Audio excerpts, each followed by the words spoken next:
it in this hot weather. Yeah, pretty impressive. All right, Kevin, the weather up north is certainly different than what we're seeing down south. Not an indicator of what's happening across the state. Severe storms in central southern Utah have prompted flash flood warnings, severe thunderstorms, and lots of rain and hail. Let me go and show you. This is what we're dealing with in Canyonlands.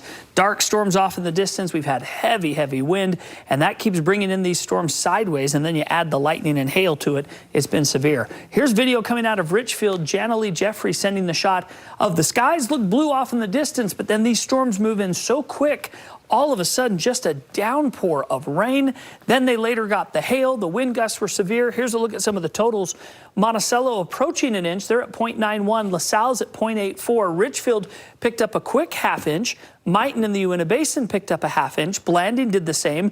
Castle Valley approaching that, and Teasdale picked up 1/3 of an inch of rain. So these are decent totals. A ½ inch to an inch is nothing to scoff at, and several locations have picked up over an inch of rain with these big, strong storms. So the Uinta Basin, a little bit of thunderstorms still out there, but not nearly as severe as earlier. We did have a few cells rumble through the Salt Lake area, up Immigration Canyon, up into Park City. But look at what's hitting Ephraim right now and over towards Huntington, Price, Green River, all along Highway 191 and along I-70, where we had the severe lightning storm earlier in the day that caused some injuries. You're dealing with scattered storms over eastern Utah. They're moving into western Colorado at this hour, and the heavy rain that produced the flooding in Moab, while it subsided, there's still the potential for some of that flow coming from upstream into the Moab area, and thus the warning was extended. So as you look to our temperatures, 90 in Salt Lake City and in Provo, but you go south, 70s in Vernal and Price, 60s in Moab and Blanding.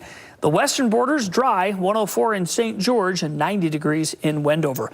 As we look to the overall pattern and what we're dealing with tonight, these storms will calm down and go to bed. Tomorrow, they'll fire up, but they'll be primarily Uinta Basin, the Uinta Mountains, and over into Colorado with a drying trend over western Utah. There's a little front going by this evening, and that's actually dropping temperatures tomorrow into the 80s. But as we get to Saturday, Sunday, the heat is back on as lots of sunshine and temperatures soar back to near 100 degrees in northern Utah and well above that for southern Utah. So central forecast tomorrow, sunny skies, temperatures 80s for Nephi and Price, 90s for Beaver and Cedar City. St. George and Mesquite both back above 100 degrees. Moab, more sun tomorrow, less storms, and probably time to clean up as you head towards the weekend. 7-day forecast, southern Utah, 104 Friday, 105 Saturday, 106 on Sunday. Sunny skies for the next 7 and the 4th of July, 107 and a low of 78 in St. George. Northern forecast, tonight 45 in Montpelier, 37 Star Valley. So that little front coming through the north is going to cool us off.